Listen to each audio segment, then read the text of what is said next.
il y a une lame qui s'est retournée, donc c'est la lame des enfants. Donc votre vie amoureuse est influencée par les enfants. Donc pour certaines personnes, ça peut parler voilà, du domaine familial, après, ça peut être également la personne avec laquelle vous avez des sentiments. C'est peut-être une personne qui est plus jeune que vous. Ça peut être ça aussi. Euh, Après, peut-être voilà, peut-être que vous avez des enfants et vos enfants sont prioritaires. En fait, c'est tout à fait normal par rapport à votre compagnon.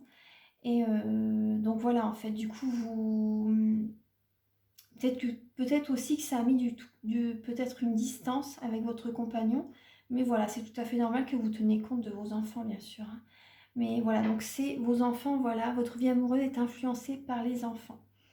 Après, c'est possible également, ce qui me vient, c'est possible également que vous avez eu envie d'avoir des enfants et votre partenaire n'était peut-être pas prêt non plus. C'est possible. Du coup, ouais, c'est possible, hein. Du coup, c'est pour ça aussi les nuits blanches.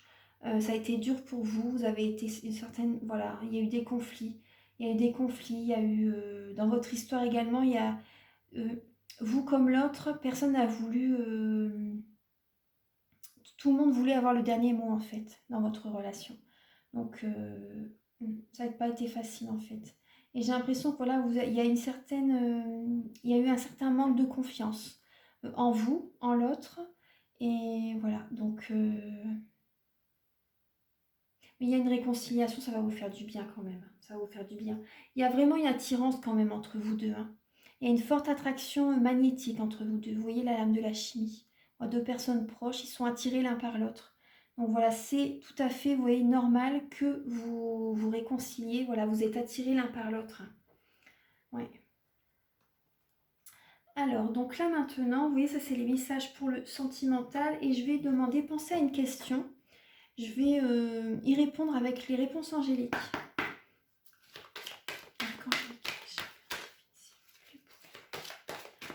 Du Capricorne pour le mois d'octobre 2020. Pouvez-vous éclairer les natifs du Capricorne pour le mois d'octobre 2020?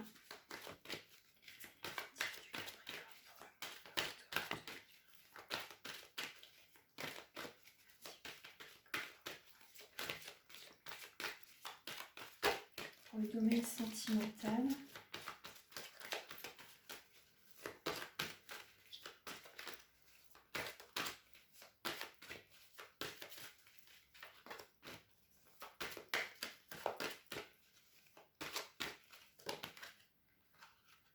Alors là, le message, c'est peu probable. Si vous pensez à une certaine personne, là, il y a un message, c'est peu probable. Par rapport à votre question, hein. Donc, voilà, c'est peu probable. Là, en tout cas, vous voyez, on parle bien de méfiance, hein. Il y a une forte attraction magnétique entre vous. Mais voilà, vous êtes prudent, en tout cas, vous voyez, peut-être, voilà, vous êtes réconciliés. Mais c'est une âme sœur, mais ça va peut-être pas non plus, vous voyez. C'est pour ça qu'on vous demande également avec le chevalier d'épée d'y aller doucement, de ne pas vous précipiter. C'est important. Et là, on vous dit obtenez plus d'informations. Obtenez plus d'informations par rapport à cette personne également, hein. Vous pouvez... ouais. Donc là, on vous dit peu probable, il y a une réconciliation, mais voilà, si vous vous dites, là, on parle bien d'amour éphémère quand même, hein. Mais vous avez besoin de discuter, vous avez besoin de communiquer ensemble, même s'il y a, vous voyez, une forte attraction magnétique entre vous, ça ne veut pas dire non plus que ça va durer, vous voyez, sur du long terme. Voilà, c'est passager. C'est passager. Mais en tout cas, cette réconciliation va vous faire du bien quand même. Vous avez besoin de discuter ensemble, de discuter, de voir les choses plus clairement. Et vous allez savoir, vous voyez, durant ce mois d'octobre, ce qui est bon pour vous. Voilà. Donc là, maintenant, je vais vous livrer un message avec les 52 cartes pour vivre l'amour. Ce message va vous aider à également vous donner des conseils par rapport à cette relation. Archange Michael, chère Mère divine, s'il vous plaît, pouvez-vous éclairer les Capricornes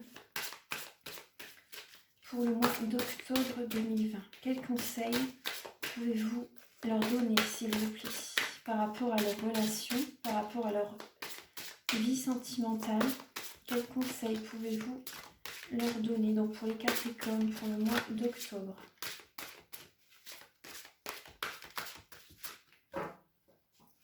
Pour pour les Capricornes.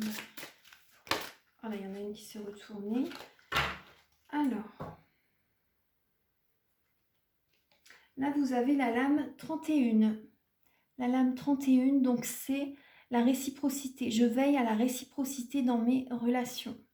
Là, vous avez besoin, justement, il y a peut-être, vous voyez par rapport à cette lame, le 5 de bâton. Il y avait peut-être trop de, comment dire, de différence entre vous. Trop de différence par rapport à des... Vous n'avez peut-être pas eu assez de points communs. Et c'est fort possible. C'est pour ça que ça a été très dur pour vous. Il y a des choses, donc vous n'étiez pas d'accord avec lui ou elle. Et vous le faisiez bien sentir, en fait. Hein. Il ou elle, vous le faisiez bien sentir. Et voilà, chacun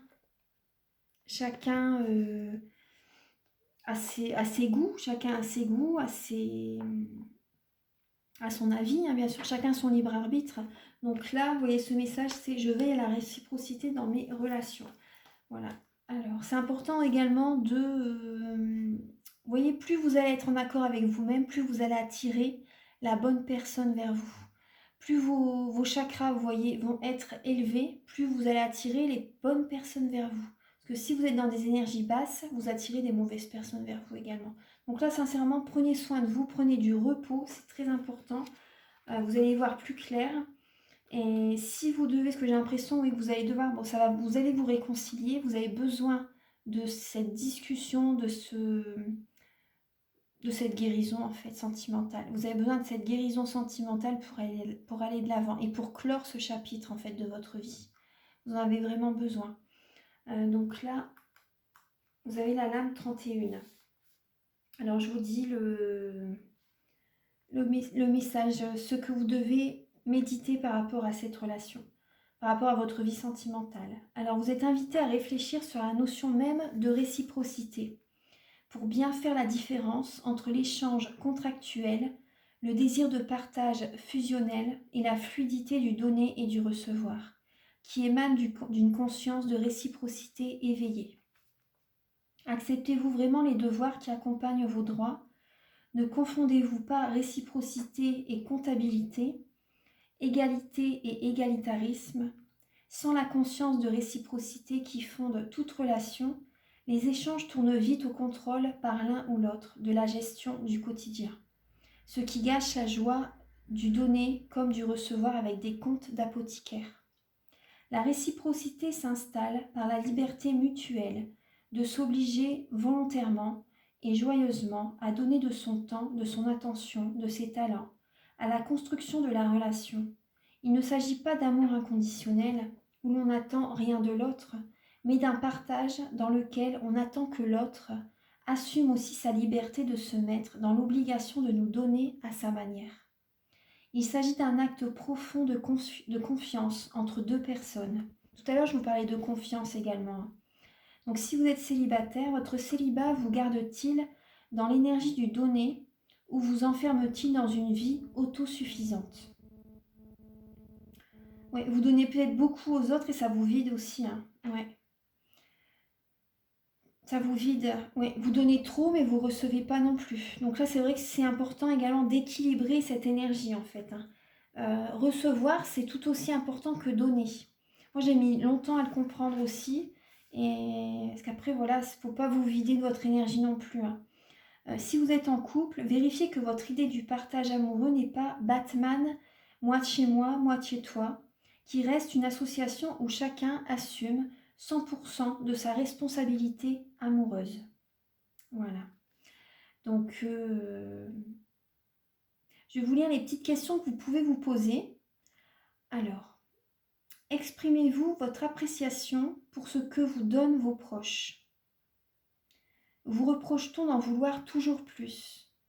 Êtes-vous du genre à pointer le défaut avant d'avoir pris acte de ce qui est bien fait?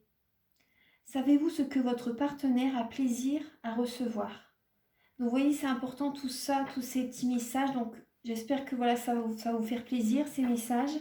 Que ça va résonner en vous également, c'est important. C'est pour ça que je fais ces vidéos. Donc j'espère que ça va vous plaire. Donc là, je vais demander un message maintenant. d'une personne. Si vous avez une personne chère à votre cœur qui est partie dans l'au-delà, voilà, faut que ça résonne avec vous. En fait, ce ne sera pas pour tout le monde, hein.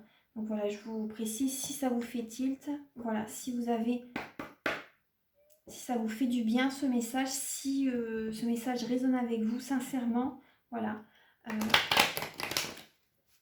Alors, Archange Michael,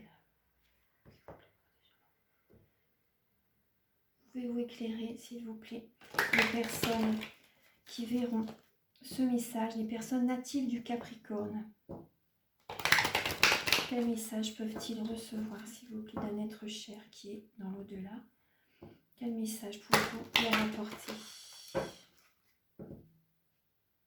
Après, les personnes qui sont récemment parties dans l'au-delà, ils ont des soins à faire en fait, hein, au départ. Ils ont des soins à faire avant, donc le message ne sera peut-être pas... le message, je ne pense pas que vous allez avoir un message pour les personnes dans lesquelles le décès est récent en fait, hein. Il faut quand même... moi, vous voyez, quand j'avais été voir un médium au bout d'1 an en fait, au moment où ma mère était décédée. Au départ, voilà, c'était pas l'envie en fait tout de suite d'avoir un message, mais au bout d'1 an, j'étais prête aussi. J'étais prête aussi. Il faut que vous soyez prête aussi, hein. Et au bout d'1 an, voilà, je suis allée voir, j'étais guidée vers un médium. Et David Sabat, je pense que vous connaissez certainement sur YouTube, j'avais été le voir à Toulouse. Et donc voilà, j'étais très contente de la consultation et j'avais eu des messages, des bons messages. Mais ça m'avait fait du bien, ça m'a vraiment apporté un déclic, vous voyez, des prises de conscience également pour aller de l'avant, pour faire mon deuil également. Oui. Donc voilà, pour les personnes, voilà, si c'est récent, je pense pas que vous allez avoir un message, mais pour les personnes où ça fait un petit moment, en fait, vous allez certainement avoir un message. Alors, pour les Capricornes, quel message est destiné aux Capricornes par rapport à une personne qui est partie dans le delà, s'il vous plaît? Cher guide de lumière, cher natif, s'il vous plaît. Le natif du Capricorne. Alors,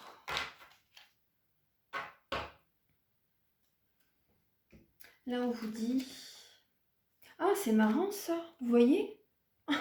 C'est vraiment marrant ça. Vous voyez, j'ai fait la paix. Celui-ci il était retourné en premier. Fait la paix. Vous voyez?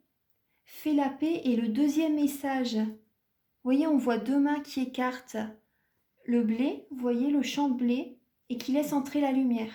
Donc là, on vous demande vraiment de faire la paix, voilà, avec vous-même.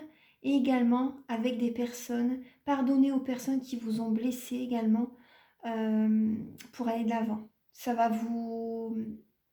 Même mentalement, vous voyez, pardonner aux personnes qui vous ont blessé, ça va vous aider à aller de l'avant et ils n'auront plus de pouvoir sur vous en fait. Ça va vraiment vous faire du bien. Et là, vous voyez, le deuxième message, c'est « j'ai fait la paix ». Donc vous voyez, il n'y a vraiment pas de hasard, vous voyez bien. Voilà, j'ai fait la paix. Vous voyez à l'envers, mais je sais pas comment on fait pour faire autrement. Donc là, c'est j'ai fait la paix, la belle colombe, en fait. Vous voyez, c'est vraiment marrant. Alors, je vais vous lire les messages. Alors, j'ai fait la paix. Ne vois-tu pas toute l'énergie que tu gaspilles en te culpabilisant ainsi? Je t'en supplie, fais la paix avec cela. Là où je suis, j'en comprends bien plus de choses que de mon vivant. Alors fais-moi plaisir. Utilise plutôt cette énergie pour prendre soin de toi. Vous voyez, c'est très beau. C'est vraiment très beau. Peut-être que pour certaines personnes, vous êtes une personne également très féminine, c'est possible. Mais là, voilà, on vous demande vraiment, le message est, voilà, prenez soin de vous, pardonnez aux personnes. Là, c'est un message vraiment, elle vous supplie de faire la paix avec cela, avec les personnes, vous voyez, avec le passé également. Avec le passé, faites la paix. Ne vois-tu pas toute l'énergie que tu gaspilles en te culpabilisant ainsi? Je t'en supplie, fais la paix avec cela. Là où je suis, je comprends bien plus de choses que de mon vivant. alors fais-moi plaisir. Utilise plutôt cette énergie pour prendre soin de toi. C'est tout à fait ça, hein, ouais. Et là, le deuxième message, c'est donc « J'ai fait la paix. Tout ce que je n'acceptais pas, tout ce qui était lourd a disparu de mes énergies. J'ai fait la paix avec moi-même pour commencer, ensuite avec les autres et avec la vie. Cela n'a pas été facile, mais avec vos pardons et votre amour, j'y suis arrivée. » C'est magnifique ce message. Et vous voyez avec les deux, c'est marrant parce que là, vous allez écarter, vous allez laisser entrer la lumière et l'oiseau s'envole, il est apaisé, il est serein. Enfin, la colombe, voilà, c'est vraiment la paix, c'est la zénitude, c'est des énergies d'amour, des énergies apaisantes, sereines. Vous allez être dans la sérénité, vous voyez, lorsque vous allez lâcher prise, lorsque vous allez faire la paix, peut-être avec la personne, peut-être avec une personne qui est décédée, vous avez besoin de pardonner également. Mais pardonner également avec les personnes, voilà, ici sur Terre, c'est important. Donc là, faites la paix, c'est important. C'est magnifique ces cartes. Vous voyez, c'est marrant, il n'y a vraiment pas de hasard. Hein. C'est c'est trop beau. Alors, voilà. Et un dernier message avec les lettres hébraïques. Voilà, les lettres hébraïques. Archange Michael, chère Mère divine, s'il vous plaît. Pouvez-vous éclairer les Capricornes pour le mois d'octobre, s'il vous plaît? Alors, la lettre d'Alès, qui s'est retournée. Donc, ça va être vos énergies. Les lettres hébraïques sont très puissantes. Hein. Ça va être votre énergie pour le mois d'octobre. Je vais vous lire le message qui est sur... je vais la mettre ici. Voilà. Qui est, puis elle peut, vous voyez, elle vous apporte déjà, rien qu'en la voyant, elle vous apporte l'énergie en fait du mois d'octobre. Elle vous apporte une guérison. Alors, il est là le petit livret, oui. Alors, Dhalès. Déjà, le 4, ça parle de stabilité, d'indépendance, de leadership également. Alors, là, les notions clés, c'est voilà, c'est un passage décisif. Ça parle également de dépouillement. Il y a des choses que vous devez libérer. Libérer pour avancer également. Ça parle, la signification de Dhalès, c'est une porte. Pour ouvrir une nouvelle porte, vous devez vous libérer, vous alléger peut-être d'un certain fardeau, d'énergie très lourde. Hein, tout à l'heure, on voyait bien que c'était des énergies très lourdes. Vous devez vous libérer de toutes ces énergies pour ouvrir une autre porte, pour emprunter un nouveau chemin. Durant ce mois d'octobre, ce sera ça. Hein. Parce que l'automne, de toute façon, c'est le détachement, le lâcher-prise. Hein. Alors, la porte de notre véritable demeure, la nouvelle Jérusalem, nous appelle aujourd'hui. Saurons-nous la franchir en abandonnant derrière nous les vieux manteaux et tout ce qui nous rattache encore à l'ancien? Vous voyez, ça parle bien de ça également, de faire la paix également. Nous connaissons tous l'énergie de Dhalès, car nous avons tous traversé de multiples portes au cours de notre vie, des passages qui nous ont transformés et dont nous portons l'empreinte tout au long du grand voyage de l'âme. À l'aube d'une ère nouvelle, Dhalès se manifeste dans toute sa splendeur. Elle est bien la porte ultime de la maison du grand retour, où le royaume de lumière dont nous avons la nostalgie devient un avec la terre vivante. Quand Dhalès apparaît dans le tirage, elle annonce un grand rendez-vous, qu'il soit manifesté extérieurement ou qui nous attende au plus intime de notre être. Ce rendez-vous représente un passage décisif. Peut-être est-ce le temps de prendre une décision qui apportera un changement. Dhalès évoque une notion de dépouillement, de mise à nu. Pour ce changement qui nous attend, il est nécessaire de lâcher d'anciens bagages, de renoncer à quelque chose qui ne pourra plus exister dans ce nouveau qui nous appelle. Votre vie va changer totalement. Hein. Parfois, certains changements de vie sont librement choisis et se révèlent alors que des cadeaux, l'être acceptant de lui-même de quitter les vieux rails. Vous voyez, tout à l'heure, on avait l'as de denier également. Hein. Et donc là, voilà, c'est un cadeau de la vie, en fait, que vous allez vous faire. Mais d'autres peuvent être plus douloureux, imposés par des épreuves de la vie. Dans tous les cas, un changement fait appel à notre faculté d'adaptation Il peut générer des peurs, conscientes ou non, liées à la perte des anciens repères. Il est une opportunité pour grandir et pour abandonner des habitudes qui n'ont plus de raison d'être. La porte peut prendre dans nos vies de nombreux visages. Dallès nous aide à nous remettre en question. Elle n'est pas toujours facile à intégrer car grande est son exigence. Elle est pourtant amour infini. C'est vraiment pour du mieux après, hein, pour du positif, pour du bonheur. Elle est le sphinx qui nous pose sa question. Une question miroir qui nous renvoie à nous-mêmes. Elle pose des questions fondamentales dont les réponses ne sont pas des mots, mais des vécus conscients. Elle est le gardien du seuil qui ne s'incline que devant le pur élan de notre cœur. Dallès est l'initiale du mot date, la connaissance. Date est le joyau qui brille sur le front de l'homme nouveau. La connaissance vivante qui est notre héritage et que le mental humain ne peut pas saisir. Oui, c'est un très beau message pour terminer cette guidance. Donc voilà, je suis heureuse en tout cas de vous retrouver pour ces messages. Sincèrement, ça m'a manqué. J'espère que vous m'en voulez pas. Vous pouvez me mettre en commentaire des petits messages. Ça me ferait très plaisir de vous lire. Voilà, savoir un peu si la guidance a résonné en vous. En tout cas, voilà, je vous envoie beaucoup d'ondes positives. Soyez confiants, retrouvez confiance en vous, c'est important, et faites la paix. Voilà. Donc voilà, je vous embrasse très fort. Très bon mois d'octobre à vous et à très bientôt. Au revoir.